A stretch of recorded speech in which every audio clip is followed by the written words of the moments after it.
Agora notícias atualizadas de hoje, com os melhores comentaristas e setoristas do Corinthians. Bom, rapaziada, bora falar de Corinthians 2, Santos 1. Finalmente, um jogo decisivo importante, né? Contra o Mirassol, a gente sabe que apesar do Mirassol estar na Série A e ser um jogo de mata-mata, a dificuldade, a exigência não era tão grande. Esse jogo, especificamente, sim. Apesar do Santos estar sem o seu principal jogador, mas isso não é culpa do Corinthians. Aliás, vale um capítulo, né? Poxa vida, no jogo decisivo, mais decisivo até agora, no jogo mais importante do ano para o Santos, o Neymar não estava. Uma coisa meio inexplicável, né? Recém-convocado para a seleção brasileira, tem data FIFA na sequência. Se ele não for cortado, vai ficar muito ruim, né? Porque será que um desconforto? Será que ele sentiu uma lesão realmente, né? E aí se justifica. Mas, poxa vida, é muito ruim, porque o Neymar foi para o jogo, mas visivelmente não tinha condições. Ou vocês acham que ele não entraria, nem que fosse alguns minutos, o Santos perdendo por 2-1, com um golzinho levava a decisão para os pênaltis e o principal jogador não entrou, mesmo com 97 minutos de jogo.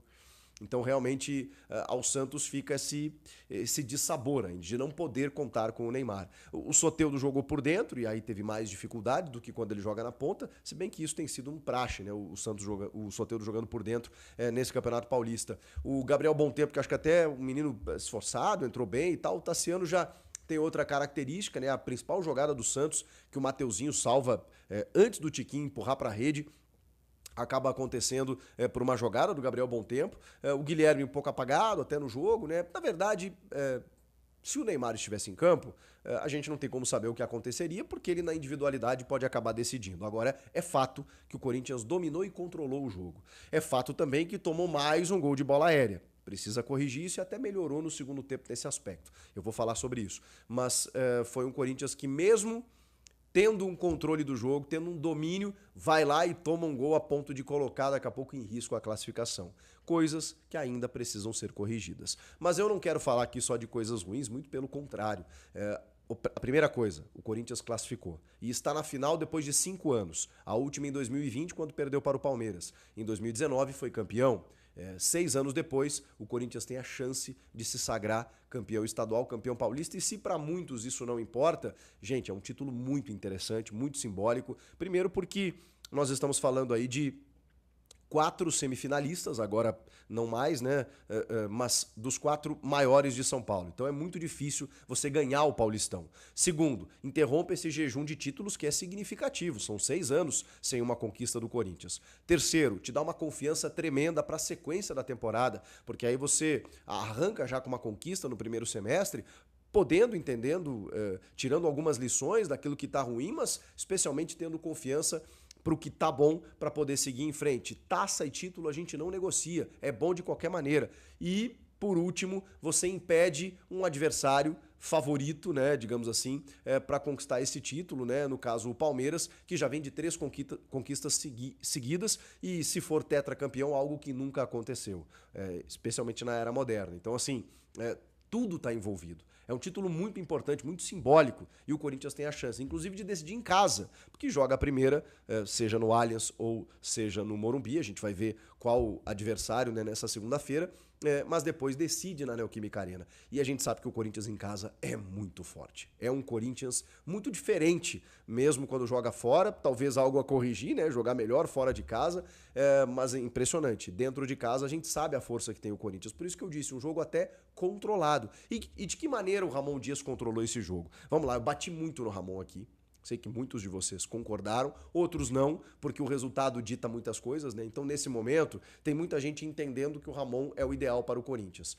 Eu já disse aqui e vou reafirmar, acho que o Ramon tem um limite e ele não consegue abandonar uma marca de que em jogos decisivos ele se atrapalha. Não só na escalação e nas escolhas, como nas substituições. Muitas vezes inventando sistemas táticos, e isso são os fatos que dizem, não sou eu. São os jogos contra Flamengo, Racing e recentemente contra o Barcelona. E contra a Universidade Central também sofreu. Então, assim, esses jogos eles pesam contra o trabalho do Ramon Dias. No que tange à formação de time, ao elenco, a boas escolhas que ele tem tido desde o ano passado, eu acho que ele fez coisas boas. Ele tem méritos, ele e o Emiliano Dias. Eles têm algumas questões positivas. E quando eles fazem essas medidas positivas, eu aqui sou o primeiro a elogiar, como nesse jogo. Então, por mais que eu diga que eu tenha desconfiança em relação ao trabalho deles, eu não posso me furtar de dizer que nesse jogo contra o Santos eles acertaram demais. Talvez com a lição aprendida em Guayaquil. E tomara que isso sirva para que daqui por diante eles não errem mais. Porque eu vou dizer um negócio para vocês. Tudo que eu mais quero, cobrindo o Corinthians e fazendo vídeos aqui para vocês, é que o Corinthians seja o campeão paulista e que classifique na quarta-feira. É tudo que eu mais quero. E aí, muitos torcedores que já entendem o Ramon com essa limitação para seguir no Corinthians vão me dizer, poxa, mas aí o Ramon segue. Segue? Não tem o que fazer. O ano passado foi a mesma coisa. Ele estava demitido antes do derby, mas ele ganha o derby e depois emenda aquela sequência de vitórias, levando o time para Libertadores. O que vai se fazer? Você vai chegar no final do ano e vai demitir? Não dá. Nesse ano, no Paulista, ele foi muito bem. Só que chegou na Libertadores e a coisa não aconteceu. E aí vem de novo aquela carga das eliminações nas Copas do ano passado. Normal, gente. Então, a gente precisa entender qual é o nível do Corinthians, onde o Corinthians quer chegar. É possível que eles se recuperem, que eles corrijam a rota e a partir de então o Corinthians passe a desempenhar melhor e aí eles sigam o trabalho? Lindo! Se isso acontecer, tá tudo certo. Agora, se não acontecer, é lenha. Não tem jeito, e o próprio Emiliano falou isso abrindo a entrevista coletiva. A gente sabia que essas críticas aconteceriam porque a gente está no maior do Brasil. Então é isso, aceita. Porque para estar no Corinthians a pressão é constante. E o elenco que o Corinthians tem, na minha opinião, é suficiente para você não tomar um 3-0 e um chocolate como foi do Barcelona em Guayaquil, que tomou 4-0 para o Del Valle no fim de semana. Com time reserva, teve um jogador expulso, tudo é verdade. Mas tomou 4-0. E aí o Corinthians toma aquele 3, o Corinthians que sofreu 3 gols da Universidade Central. Então tem coisas a serem corrigidas, tem coisas a serem trabalhadas. E eu tô aqui para apontá-las, né? Juntamente de vocês, aí a gente debate muito, interage, e isso é o que mais importa. Mas vamos lá, vamos voltar pro jogo. O trunfo do Ramon e do Emiliano nesse jogo foi o Ranielli. O Ranielli foi o grande trunfo deles. Porque, não especificamente porque o Ranielli é um craque, o Ranielli fez toda a diferença. O Ranielli foi muito bem, foi muito bem. Individualmente também ele foi muito bem.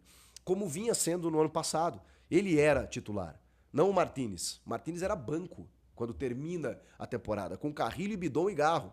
Esse era o meio-campo do Corinthians. Um Corinthians que tinha uma sustentação com o Ranielli à frente da defesa e a parte técnica com esses dois meio-campistas, o Carrilho e o Bidon, além do Garro, que brilhou juntamente do Memphis e do Yuri. Funcionou muito bem, esse time encaixou. Quando vira a temporada, primeiro que o Bidon fica fora para a seleção sub-20 um tempão. Quando ele volta, automaticamente, pela qualidade que ele tem, eu sou muito fã dele, já falei isso aqui, ele volta para o time. Mas sem o Ranielli, o time ficou muito exposto, mesmo com o Martínez. Mesmo com o Martínez, porque o Martínez ele tem muitas virtudes, mas ele tem alguns defeitos. Ele não guarda a posição, ele se desgarra muito, ele não tem a mesma proteção, o mesmo combate à frente da área que tem o Ranielli. E o Ranielli ainda tem uma questão tática que é primordial. O Ranielli ele se transforma ao longo do jogo, sem a bola, num terceiro zagueiro. Quando numa linha de 5. Quando o Corinthians é atacado, imediatamente o Ranielli baixa. Quando ele baixa, ele cria um sistema dentro da área que, cara, gera um bloqueio tremendo para que os adversários possam entrar. E isso é fundamental, porque com a bola ele sai.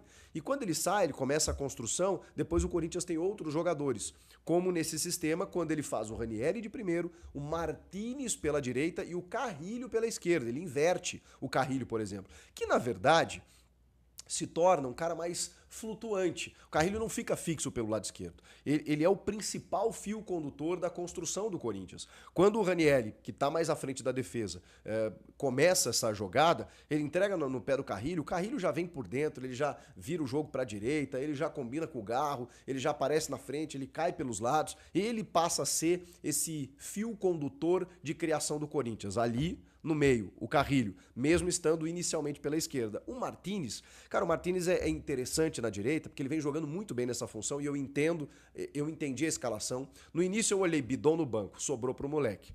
Foi a primeira coisa que eu pensei. E eu já falei com vocês lá em Guayaquil que a atuação ruim dele, e foi ruim, tá?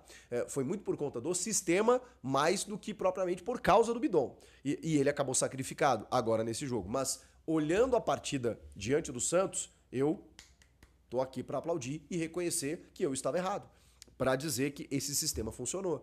Especialmente por conta do Ranieri. Porque aí ele joga o Martínez pela direita, o Martínez faz uma dobra com o Mateuzinho quando o Mateuzinho sobe e faz uma dobra de marcação quando o Mateuzinho desce. E aí fica difícil para qualquer time atacar por aquele lado e ao mesmo tempo ele ganha uma opção ofensiva. Porque o Martínez tem isso de bom. Ele ataca, ele busca a linha de fundo, ele busca cruzamentos, ele tem esse lado ofensivo também pelo lado direito. E o Carrilho, como eu disse, faz toda essa função flutuante ali para o Garro ter a liberdade de criar, de pisar na área, de finalizar, como acabou acontecendo, né? Primeiro uma cobrança de falta espetacular que o Brasão defende, a bola volta para ele e ele chuta no ângulo inapelável, indefensável para marcar o gol da classificação do Corinthians. O primeiro gol de Rodrigo Garro na temporada e, cara, que golaço, e um gol importantíssimo.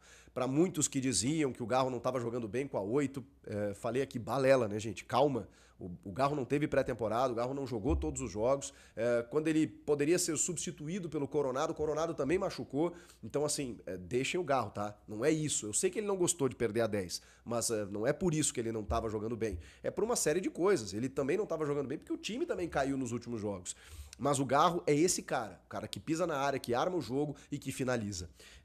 Bom, a gente teve outras virtudes nesse time do Ramon Dias. O Fabrício Angileri, né? Lateral esquerdo, de ofício e dos bons. É um cara que foi campeão no River Plate, um cara que estava no futebol espanhol. Minha única dúvida é que ele não jogava desde maio. 9 meses sem entrar em campo. Então você pensa assim, poxa, em algum momento talvez isso possa fazer a diferença, né? Daqui a pouco ele pode sentir. Mas hoje ele começou como titular e foi bem demais. Porque ele é um cara que ele tem tanta... a gente estava numa comparação tão dura, né, com o Hugo e até o Bidu, que beleza, fez uma temporada de superação ano passado, mas o nível é outro, né? O Angileri, ele te dá cruzamento, ele te dá cruzamento por cima e por baixo, ele tem leitura de jogo, ele combina jogadas pelo lado esquerdo, assim, cara, é uma luz. Se olhar o Angileri no lado esquerdo, você fala assim, temos um lateral. É impressionante, é impressionante. Então ele agrega demais, inclusive deu um passe maravilhoso por baixo, rasteiro no pé do Rodrigo Garro, deram liberdade, né? Na verdade, o Tassiano ali é bloqueado, acho que pelo Félix Torres, aí a bola sobra para o Garro livre, e o Garro livre faz aquilo, né? Que vocês viram.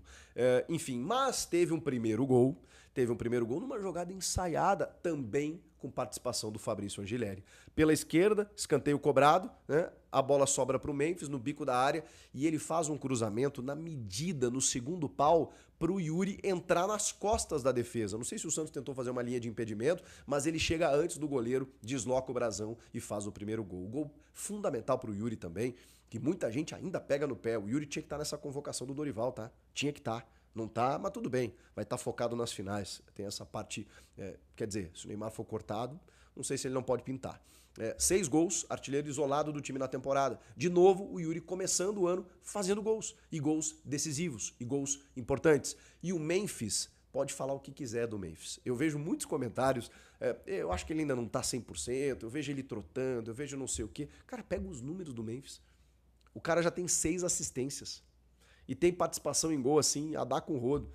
Porque, assim, ou ele dá uma assistência, todo jogo, pode pegar no Memphis. Ou ele dá uma assistência, ou, claro, não quando o Corinthians perde de 3-0, né? Mas, normalmente, o Corinthians, ou ele dá uma assistência, ou ele faz um gol. Teve uma finalização no segundo tempo que o Brasão pegou. Cara, ele é um jogador que faz a diferença quando ele tá em campo. Garro, Yuri e Memphis. Esse trio é fantástico, mas precisa de estrutura. Precisa de segurança defensiva. Por isso que eu entendo que o Ramon acertou na escalação. O gol da bola aérea acontece por um erro, uma vacilada do Félix Torres, e aí o Martínez está na marcação com o Tiquinho Soares. E o Tiquinho consegue, né, se desvencilhar da marcação do Martínez e até com certa liberdade cabeceia. Por que eu falo que ali não é jogador? Porque hoje foi o Martínez, que é até mais baixinho do que o Tiquinho, né?